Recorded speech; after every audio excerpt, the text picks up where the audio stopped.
Professor, 3 minutos. Bom, primeiro é falso o que o Adriles falou da Argentina. A Argentina tá na miséria. A Argentina está na miséria. A Argentina está quebrada. Eu vou explicar para você aí de casa quando é que um país quebra. Sabe quando é que um país quebra? Quando ele não tem dólares. É só isso que faz um país quebrar. Não existe como um país quebrar na moeda própria. A Argentina ela tem uma carência flagrante de dólares. E agora ele está destruindo o restante da indústria. E com essa destruição da indústria, ele ainda está agravando mais a desigualdade. Anotem aí o que eu estou falando. Anotem o que eu estou falando. O Milei não vai segurar o preço do peso, porque ele não vai ter tanto acesso a dinheiro de fora até o final. O plano dele é segurar até a eleição. Vai explodir. Depois ele falou do Holodomor. Eu acho engraçado, cara. O Holodomor, sabe o que é o Holodomor, Adriles? É uma mentira criada por um nazista. Isso saiu pela primeira vez no mundo, na imprensa nazista. Tá?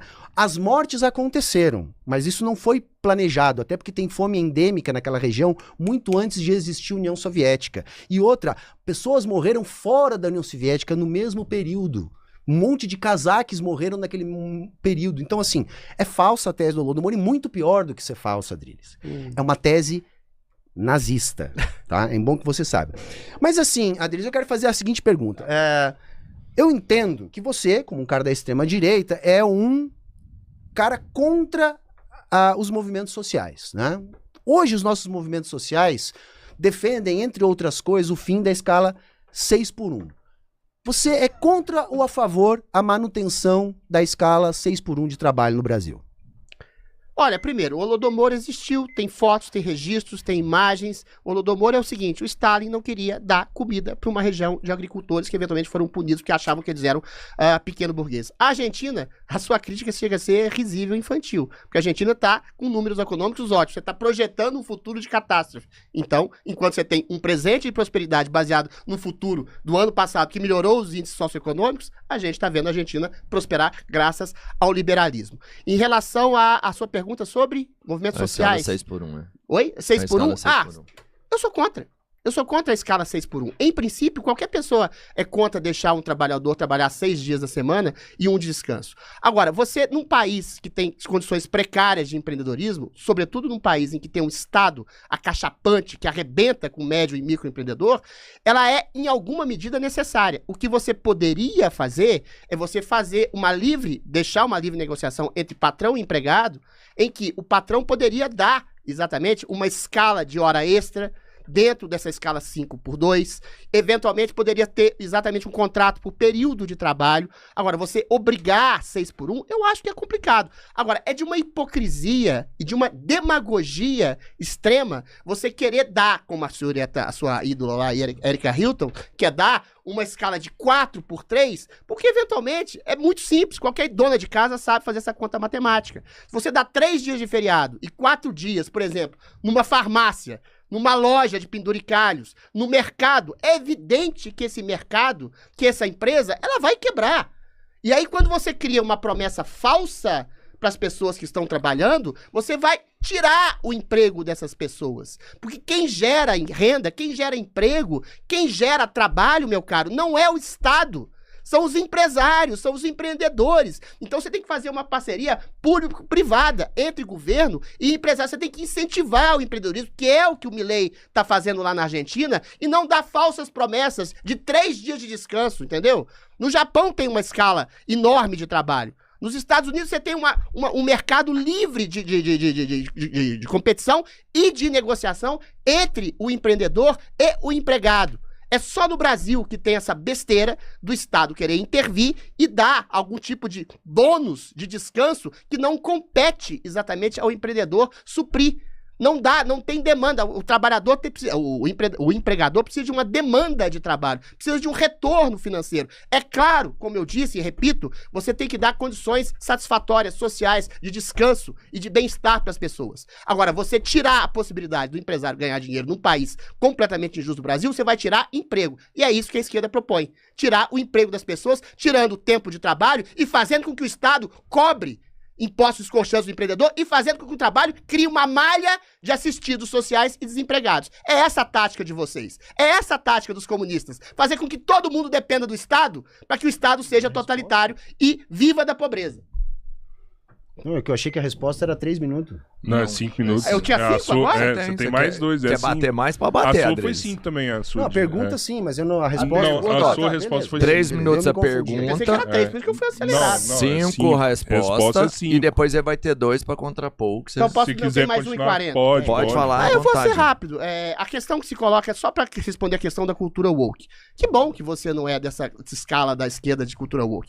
A sua escala de marxismo tradicional do século XIX já foi vencida há muito tempo, na primeira lucubração que eu fiz aqui. Agora, a cultura woke é a resposta para o fracasso da sua ideologia, que não é ideologia de nenhum proletário mais. Se você perguntar para um proletário, para um empregado, um cara que trabalha no chão da fábrica, ele vai falar, eu quero ganhar grana, não quero ser comunista, não quero ser igual a ninguém, entendeu? Não é a igualdade o objetivo da prosperidade, é exatamente o bem-estar social. Desde o cara que é pobre, como a Margaret Thatcher diz, o pobre na Inglaterra, no período do liberalismo da Margaret Thatcher, era menos pobre do que o mais miserável que era antes do período do liberalismo, entendeu? Agora, a cultura woke, quando ela percebe que o marxismo tradicional foi vencido pelos 2 bilhões de pessoas que saíram da pobreza graças ao capitalismo nos últimos 50 anos, ela é uma resposta exatamente da escola de Frankfurt, que cria esse princípio de marxismo cultural, que é o nome antigo da cultura woke, que é o seguinte: vamos entrar na sociedade e vamos colocar todas as classes oprimidas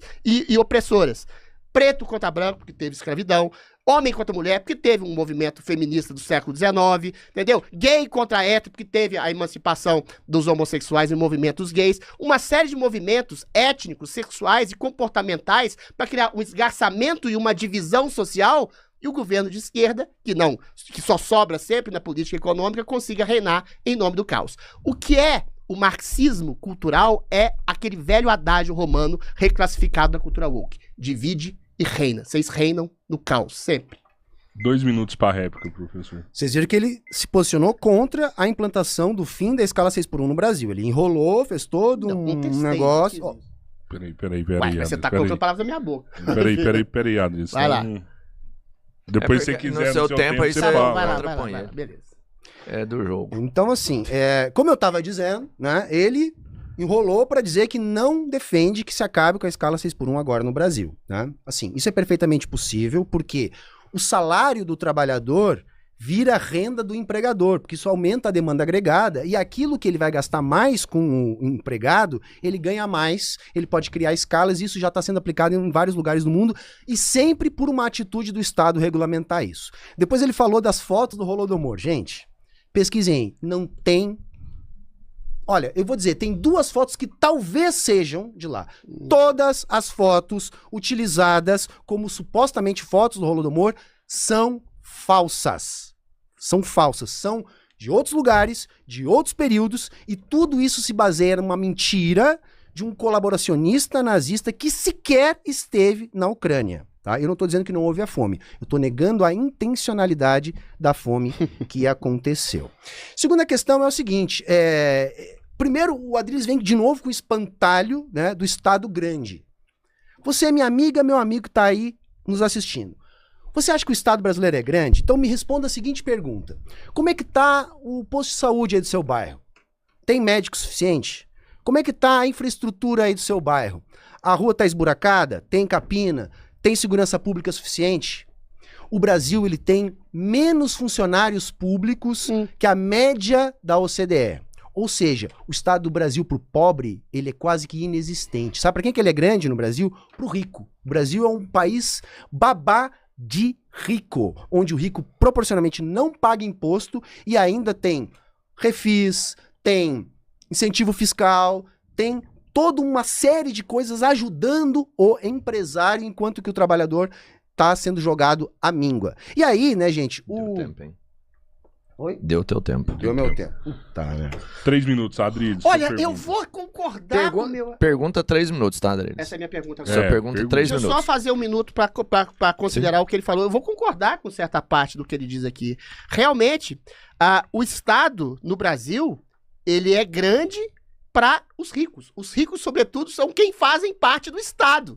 Uma casta privilegiada de funcionários públicos. O Estado brasileiro, para não ficar só na abstração, ele é gigantesco.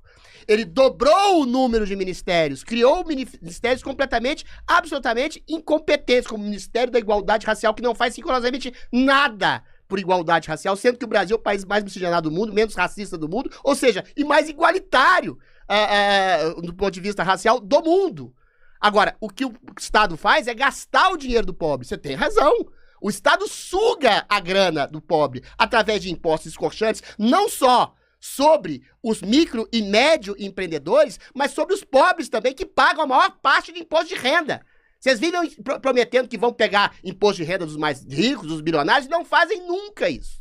Eventualmente, vocês pegam o dinheiro do médio, do micro e arrebentam com a possibilidade de uma criação maior de mercado de emprego, pegam o dinheiro do pobre e enfiam aonde, meu filho? Enfiam em mensalões, enfiam em petrolões, para gastar dinheiro com a sua base, para sustentar o sustentáculo de pobreza assistida, que é quem dá voz ao governo Lula, que foi reeleito 5 vezes graças à pobreza, à manutenção dessa pobreza assistida, porque vocês não deixam, como o Milei está fazendo na Argentina, com que as pessoas ascendam por conta própria pelo empreendedorismo e pelo mercado de emprego.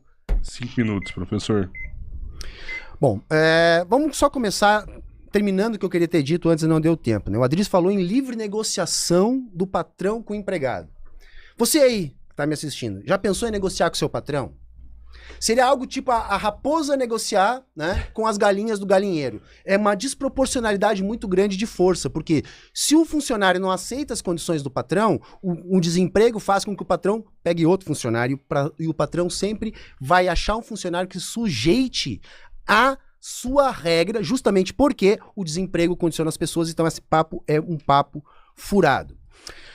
Outra questão, ele falou do problema dos funcionários públicos, né? Que o Brasil teria um estado grande por causa dos funcionários públicos. Os super salários do funcionarismo brasileiro representam uma ínfima parte dos funcionários públicos no Brasil. A esmagadora maioria dos funcionários públicos no Brasil são funcionários de baixa renda. Concordo. Tá? E esses, na verdade, tinham que ganhar muito mais. Quanto a combater os privilégios do judiciário, do legislativo, dos altos cargos públicos, eu tô de acordo, não tem problema nenhum, tá? E aí o Adriles vem falar que nós, né, comunistas, marxistas, colocamos as pessoas umas contra as outras, né? Como se na sociedade não houvesse quem manda e quem obedece, como se na sociedade não houvesse aqueles que vivem do trabalho dos outros e aqueles que são explorados na nossa força de trabalho. Isso existe muito antes de Marx, viu? Isso não tem nada a ver com Marx.